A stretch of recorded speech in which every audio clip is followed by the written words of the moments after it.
super excited to have you on. You've got such an interesting background and story. And when we're talking about Black history, there really is some history in your family. I'm looking forward to you sharing some of that with our viewers and our listeners, and then also how that's then shaped your journey and what you're doing now. And so why don't you just start off maybe by just telling us a little bit about yourself and how you kind of briefly got to where you are now, and then we're going to delve in a little bit deeper. Okay, thanks, Gabby. Really nice to be here and to be part of this. Where do I start? So I had an interesting education. I was never academically massively well-minded. I did manage to get to university, and I have a degree in classical music, which was a bit of a turn up for the books because it wasn't what I was thinking I was going to do. And what instrument did you play out of interest? I'm a cellist. Wow. But currently playing double bass in a band. Oh, fantastic. My favourite instrument. Okay. What, double bass? Yeah, randomly. I like going to jazz cafes and I'm always like looking at the double bass and loving the double bass. So yeah. I'm a big fan of jazz cafes too.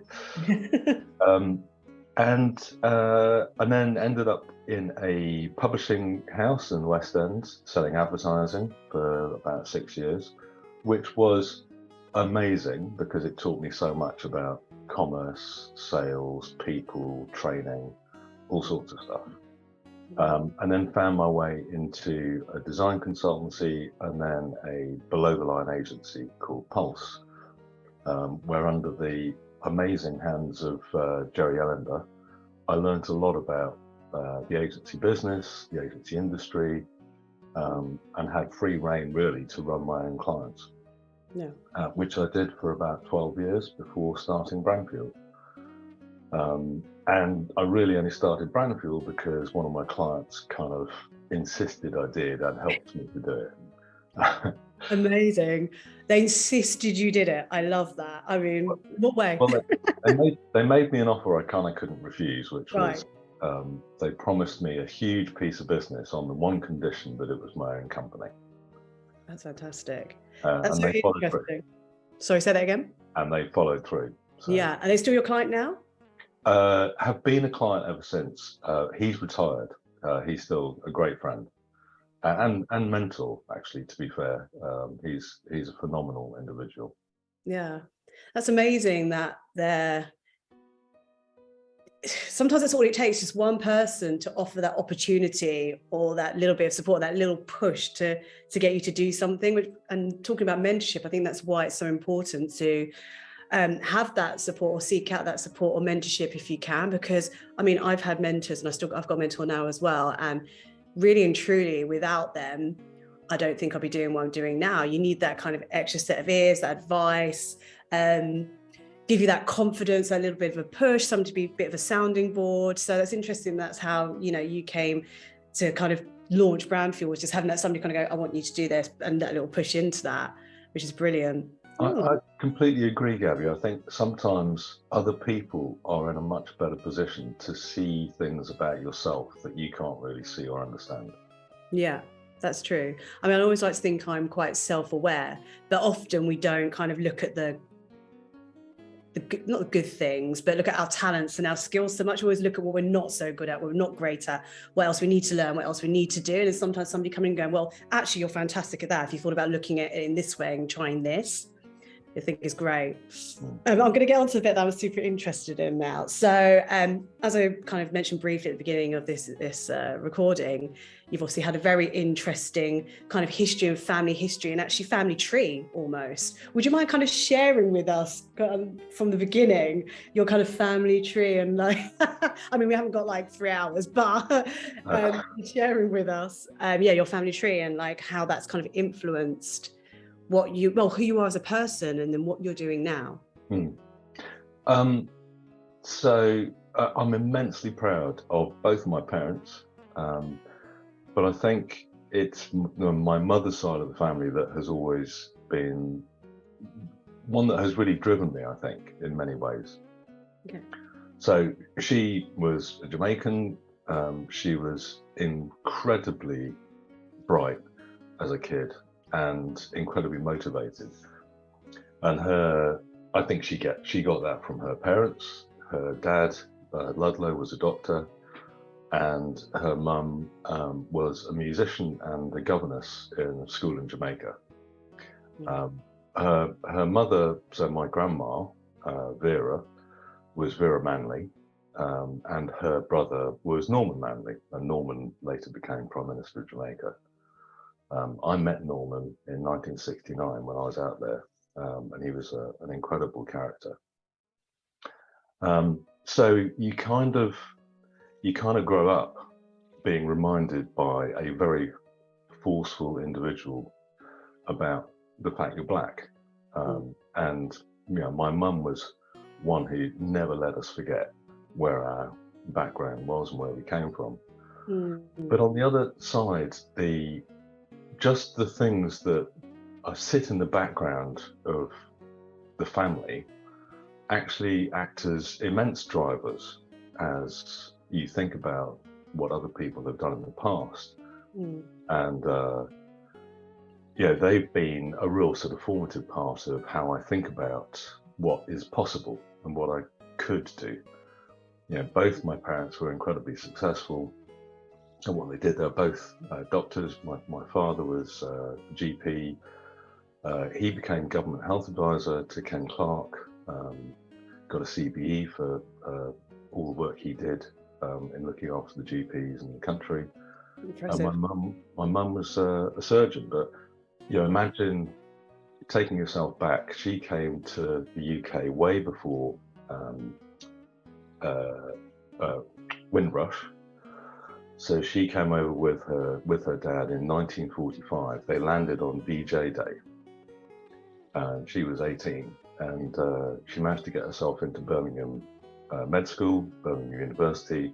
She was one of two women and one of two coloured women, and was expected to fail. Right. What do you mean? Who expected her to fail? Do you think her colleagues? The head of her department made it very clear that he expected that she would fail and would go back to where she came from. Wow. And she has some steel to keep pushing through that, haven't you? Really, well, she's an incredibly strong, driven woman. Yeah. I mean, if you knew my mum, you knew that would be red rag to a bull. So she was top of her year, top of her class. Went on to do her FRCS, her surgical exams, and became one of the best surgeons in the Midlands, practicing till she was 72. She was given special license by the Royal College of Surgeons to keep going because she was very good. So with sort of forces of nature like that in the background. Yeah, I was going to say that actually, because I don't know if I'd find that quite a lot of pressure if that was me. You've got such driven and successful people. I mean, I guess for some it'd be a real fire in the belly that would help spur you on, because you've seen what can be achieved with kind of hard work and determination. But then maybe for others, that might be just a massive pressure, and they're like, I'm not going to live up to what my parents have done. And how does that affect people? I don't know. I mean, I don't know how, I mean, it's quite a personal question, but I don't know how that fueled you or helped you decide what you wanted to do, or how you felt about all of this, I think it did fuel me. I think it took its time. I've been a slow burner, I think. But I think it definitely did fuel me, because when I go back and look at my grandma's time, she was an incredible individual. She took herself to Russia, to St. Petersburg in 1916. So she was there at the beginning of the Russian Revolution. Wow. And wow. Yeah. What do you took herself there? How did that work exactly? She got a job as a governess for a kind of bourgeois family in St. Petersburg, and literally just before she arrived, I think they were all killed in the revolution. And I've got books and stuff that she bought there that she'd saved from the sort of fires that were burning books. And she wrote letters to her brothers, Douglas and Norman, who were in the trenches in the First World War. But she insisted that they sent the letters back. So in the family, we have letters that she wrote from the revolution to the front, Yeah. and letters that Norman and Douglas wrote back to her. Douglas was sadly killed. He was killed on stretcher bearer duty by some shrapnel, but Norman went on to become Prime Minister. But so for me, I think it's just that thing of, I almost have a mentality that nothing is impossible, and that you should always think big, really big. Because it is, it's the only way you're going to achieve things. And I've had fun with that, both work-wise and outside of work. I told a client that I could hire Concord, and if he could get the money, and he got the money, so I hired the plane. Fair enough, exactly. Yeah. Do what you say what you're going to do, and execute and do it. Yeah, I had some amazing help in doing that. In my partner at the time, my work partner, Debbie White, who always picked up the pieces of, you said what? I said, we're going to hire Concord, Debbie. Get on with it. You've got to have that balance, haven't you? Somebody to kind of temper the ambition and bring people back down to earth. But you need both of those personalities. I've come to realize in teams or even in relationships. And then I used to be incredibly unfit. Really, really unfit. Okay. Huge individual and very unfit. But a few things changed. My father was very ill, and I realised that I was heading down a very bad road. And so I started doing adventure races and triathlons. Joined the big triathlon club in London, Tri London.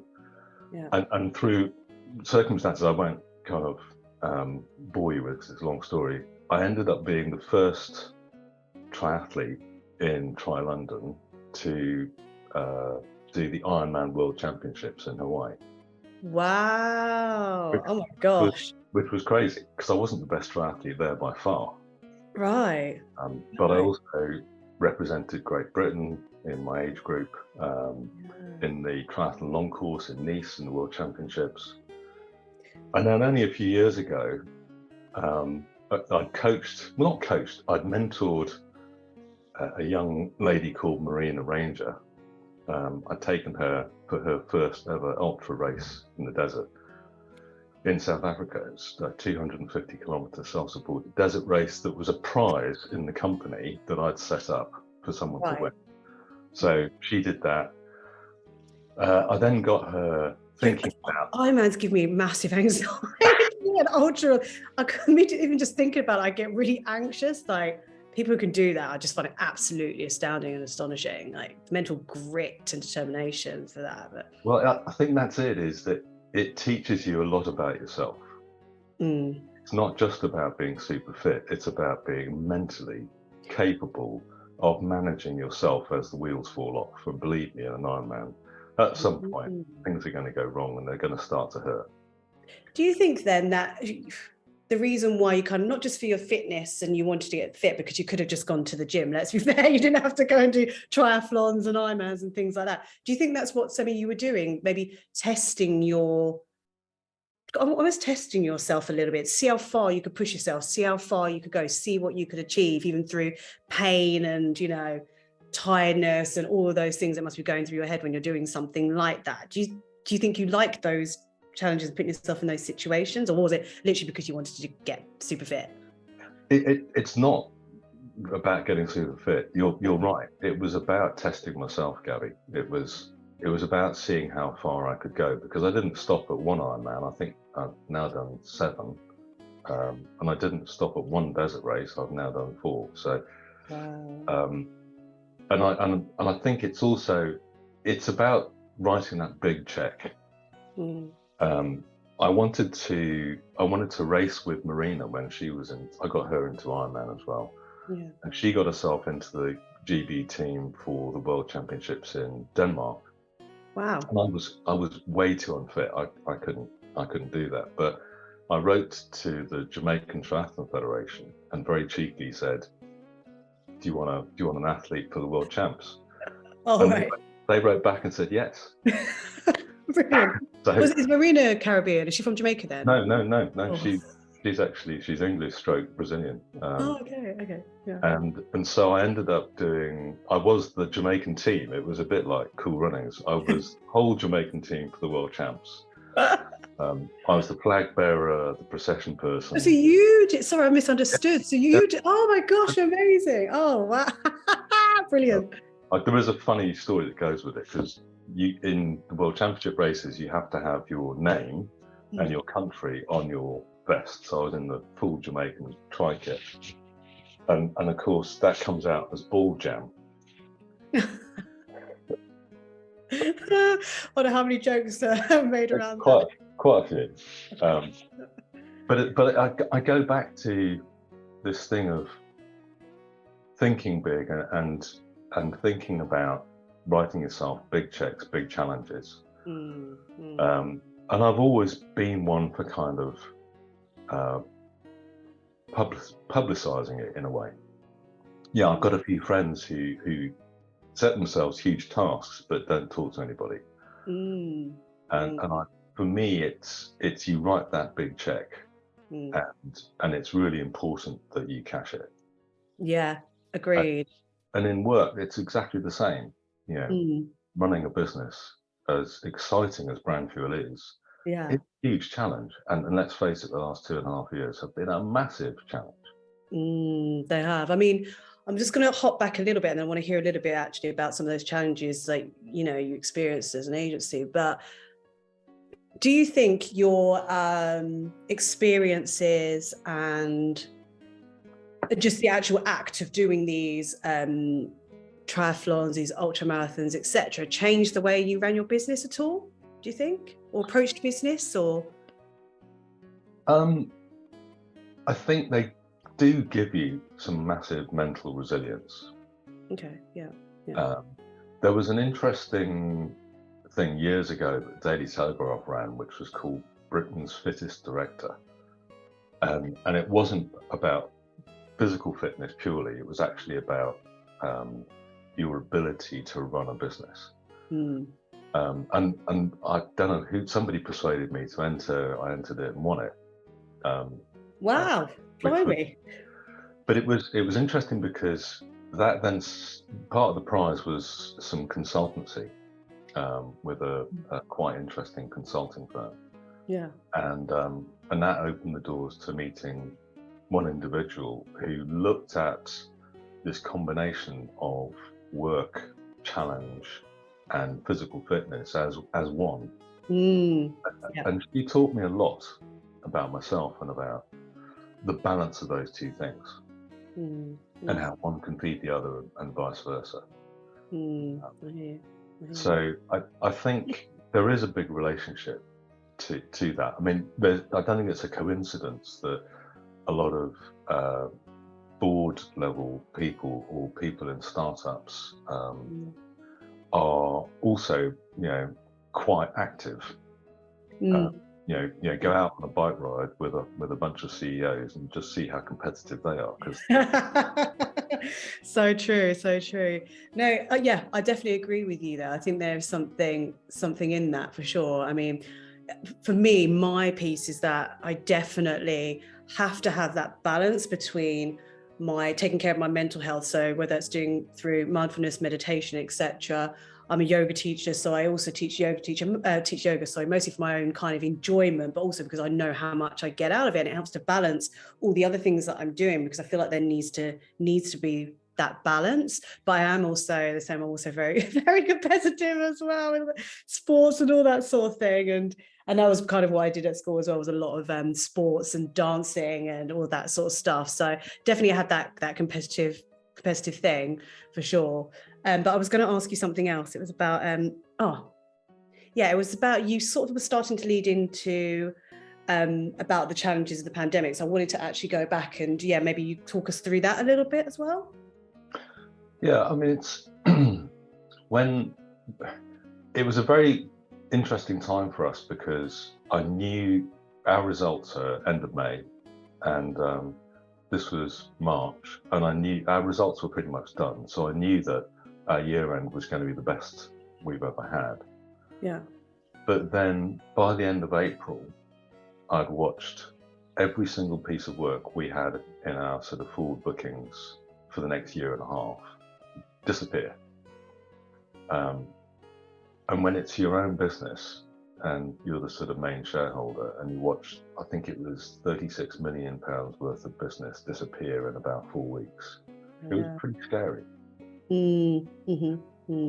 I remember conversations in the past, long time ago, about, you know, if you're going to have to make redundancies in a business, then, you know, cut heavy. And it just didn't sit well with me at all. And we have always maintained a very healthy cash balance in the business. So as a board, we sat down and decided that we would try and minimize the number of people that the business couldn't sustain, and that we would positively invest heavily into keeping staff.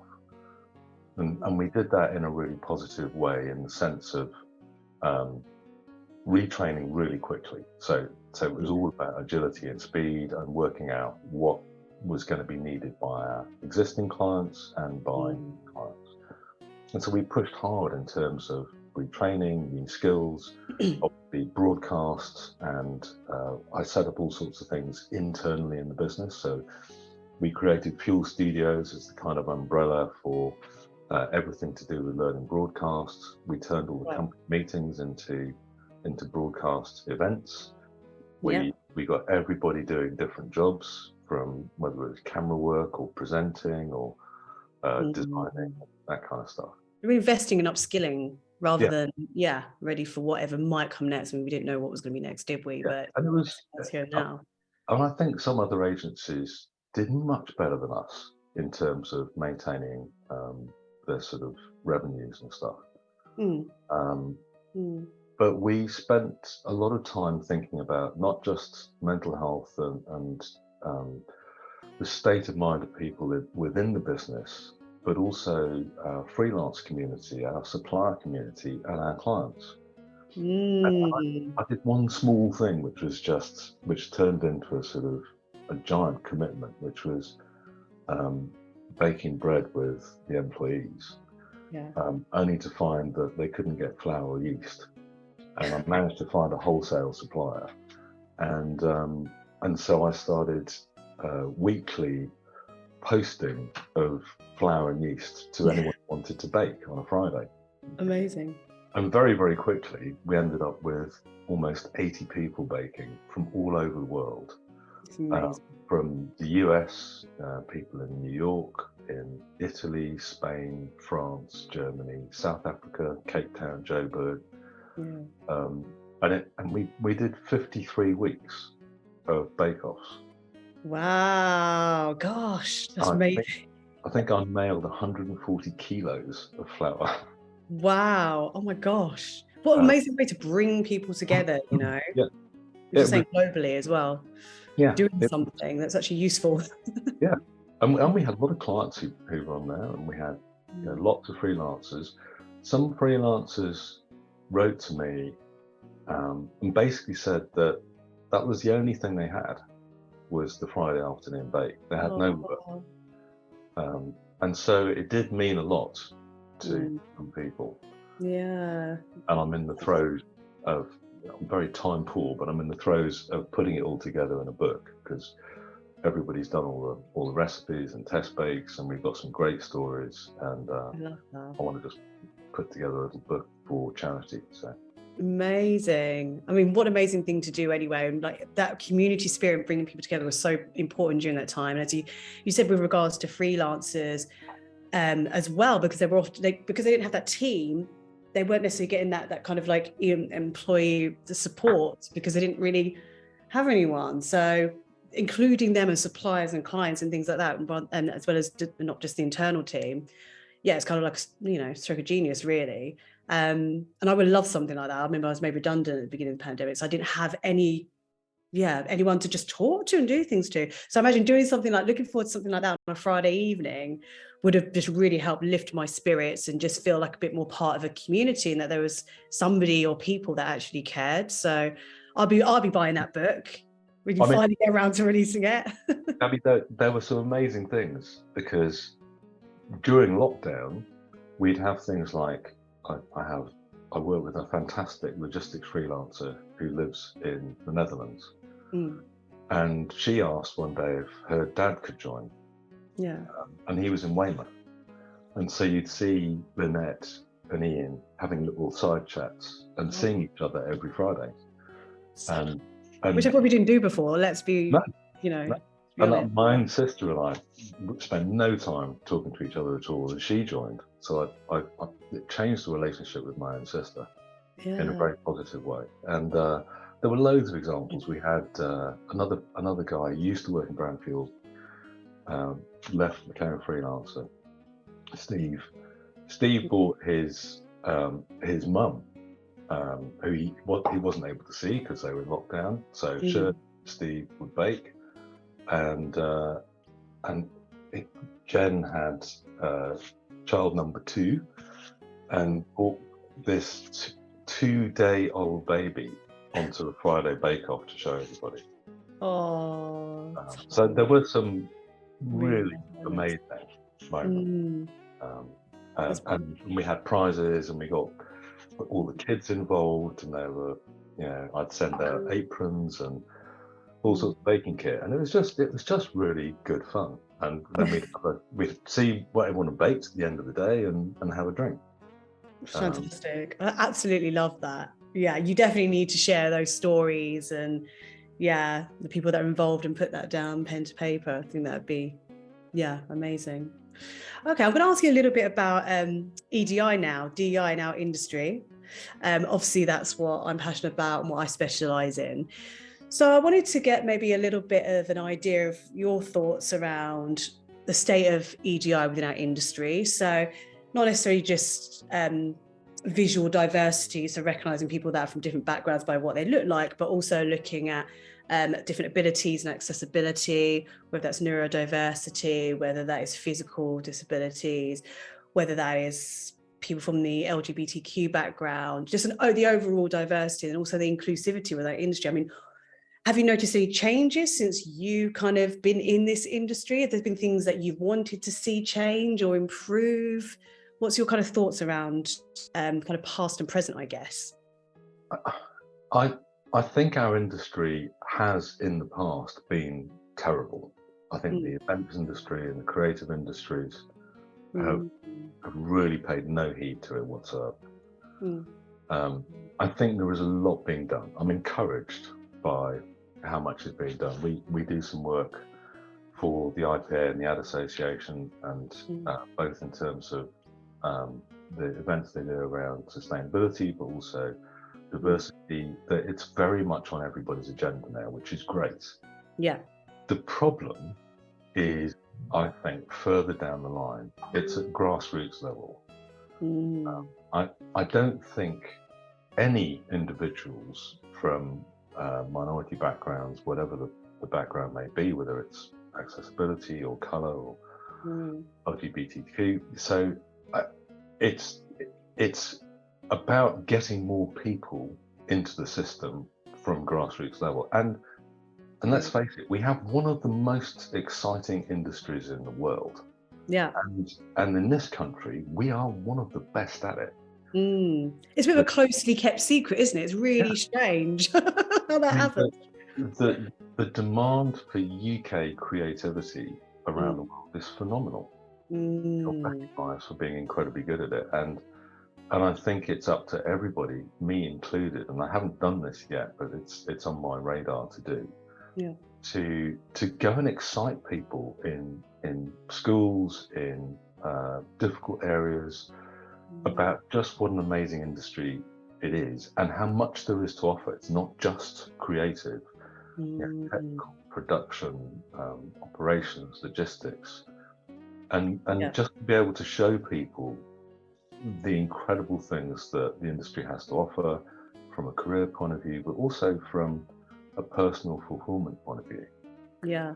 It upset me that in my time running an agency, I've only ever come across 3 coloured creative directors. Yeah. That's ridiculous. Yeah, it is ridiculous. Do you know what? I've just got some results from a survey actually, and it came from those obviously that took part in the survey. It came back that the industry is 90% white. But what I find interesting is I wasn't surprised about that. I kind of knew that, hence why I'm doing what I'm doing. But what I found interesting about that was like we're very agencies in particular, very London, Southeast centric. But within London, the balance of kind of like ethnic diversity and white is 50-50. So I'm like, okay, so agencies are mainly based in London and Southeast. We've got kind of like a 50-50 balance of people from different backgrounds, but we're still not seeing that reflected.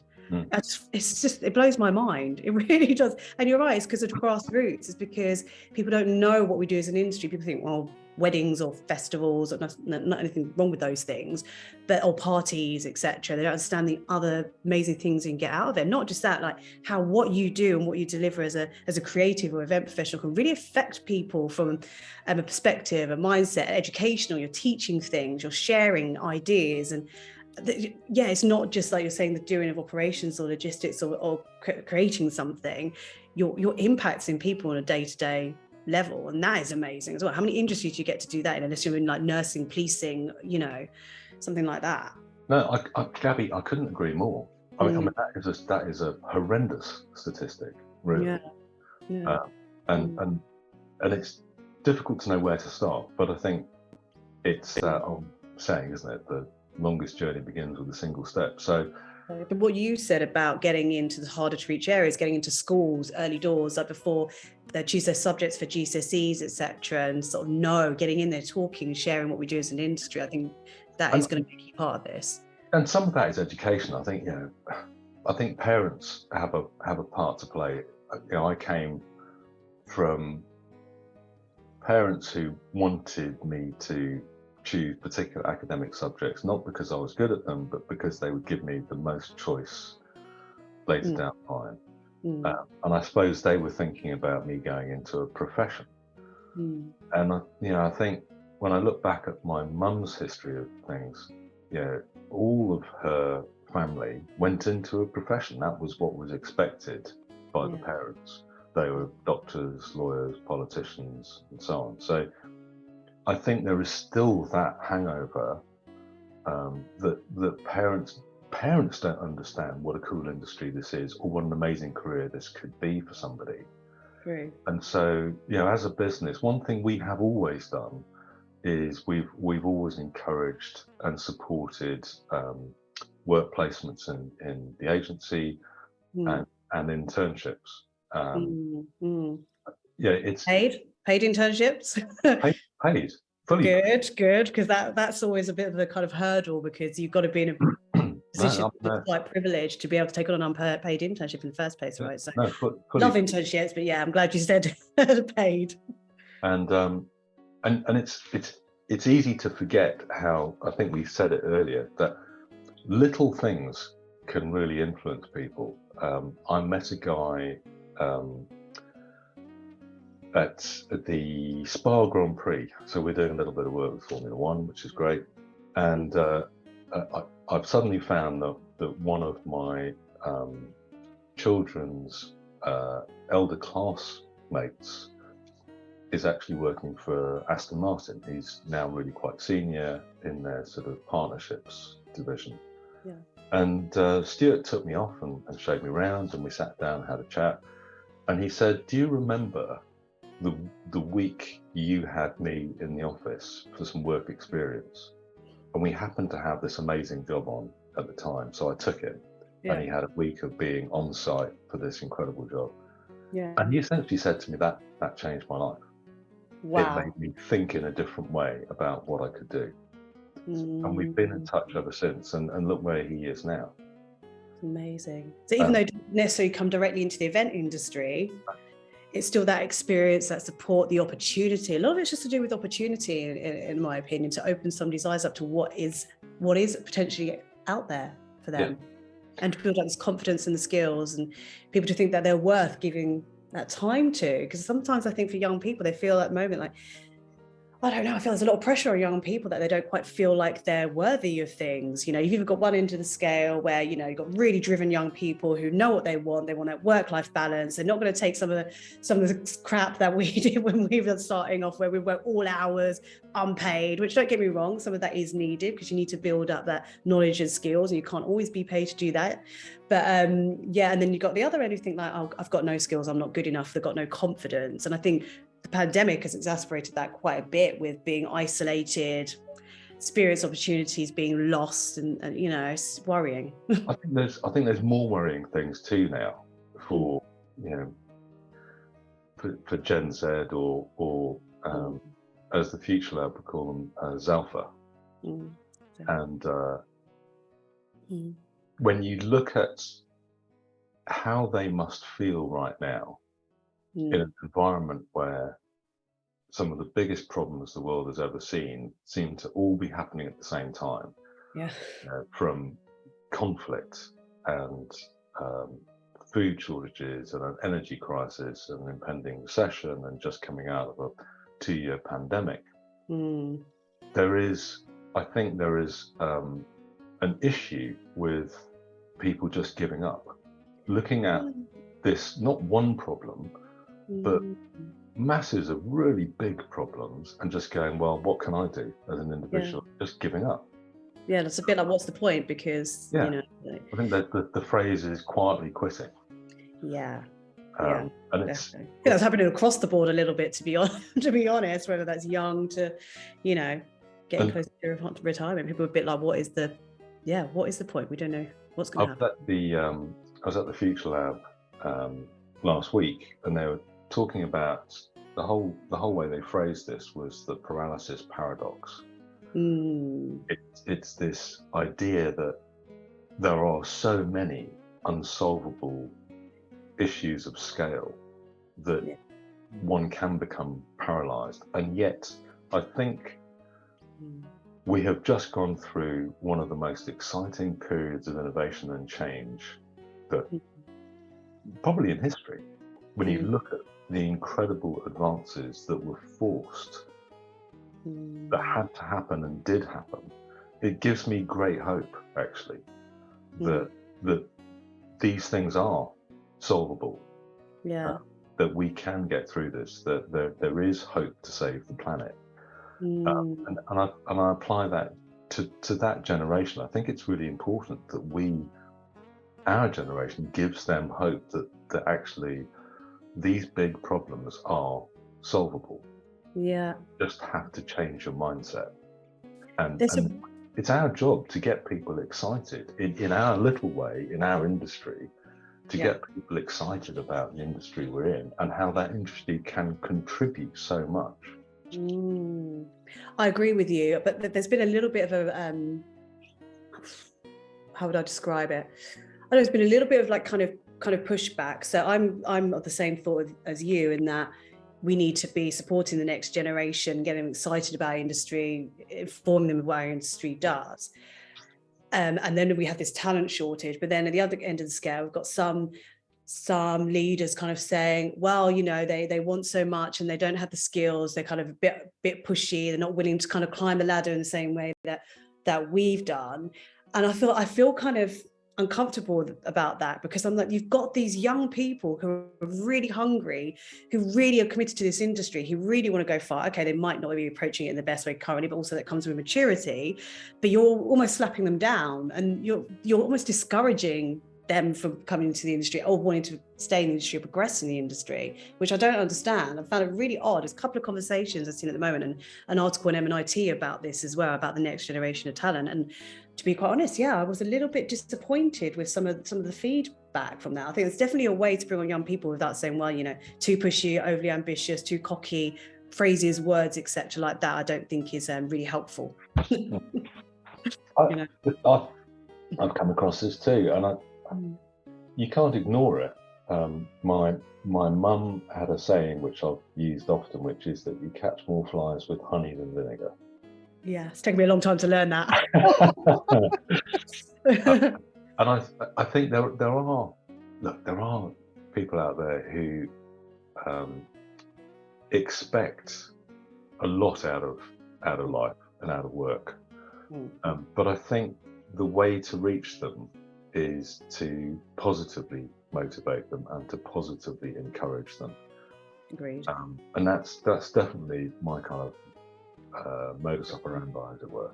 And what's your plans with regards to EDI within Brandfuel? What are you kind of looking to work on? What areas of focus are you looking at, perhaps? Because I always think it's really unrealistic to say you're going to focus on all areas. I mean, it's impossible. But is there something in particular that you're kind of working on now? That we're making some plans. I think the most effect that we can have at scale will take some time. Yes. But I think one of the things I'm going to encourage the senior leadership team to do is to put together a program where we all go out and spread the word about what an amazing industry we're in from our own core skill capabilities. Yeah. Yes. Yeah, we have some incredible production people in the team, and I think when young people hear about what they've been able to do at a very young age and the responsibility that they have and the skills they've learned, I think, if we all did our bit as an agency, I think we could have a really positive effect. Yeah. So I want to put together a program of outreach, and if there's anybody listening to this podcast who wants to get some people in to come and talk about careers and to get really excited about our industry, we're up for that. Absolutely. Good.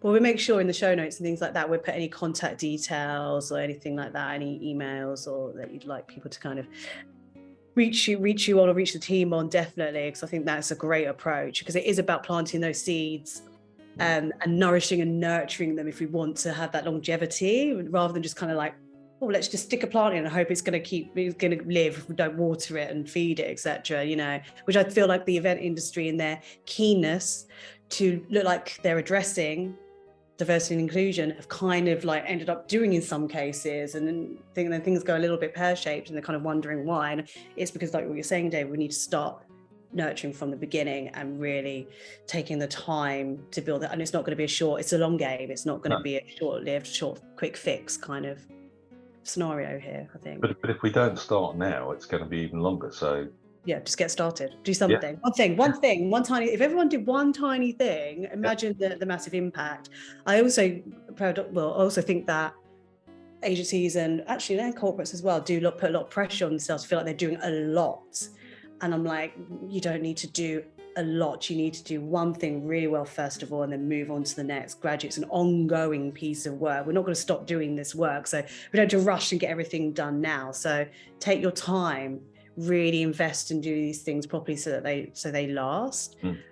That's natural when it comes from fear, that we panic and feel like we have to do a bit of everything, and that's quite normal. But I've got two more questions for you because I know we're almost running out of time. So two short questions, and I think you've kind of talked about this you've demonstrated it a lot in the stories that you shared with us, actually. But to you, what does being a good leader, what do you think are the characteristics needed or things that you have done that make you a good leader, not just obviously within your organization, but also to the wider community, events community? I think these days it's about having a very high level of emotional understanding. I think in the past, CEOs have had a very low level of EQ. These days, I just don't think that cuts it anymore. No. We live in a really complex environment now, which is made more complex by the knowledge and understanding that people have now had for 2 years about what life can be like. Yes. There is no company that isn't experiencing difficulties in understanding how people now want to show up. Yeah.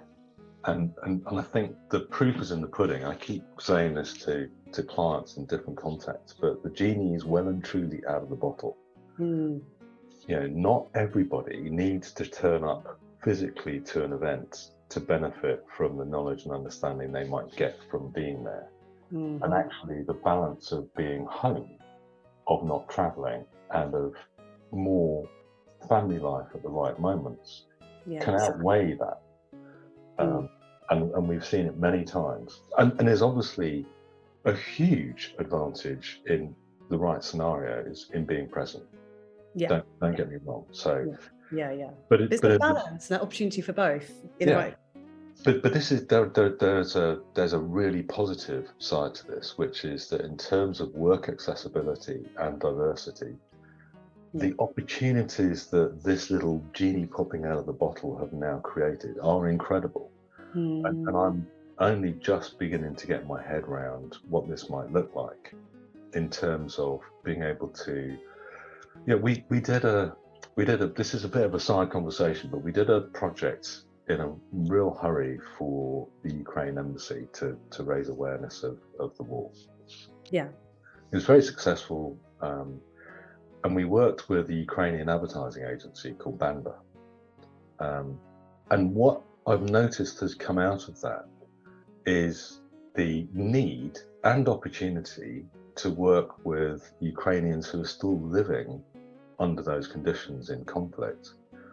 And we're now looking positively at opportunities to work with them in a way of being able to support them, not out of pity or anything else, but out of a practical sense of moral duty that actually they're an incredibly good bunch in terms of their capability, as Banda have proved. And it's an opportunity we hadn't really ever seen.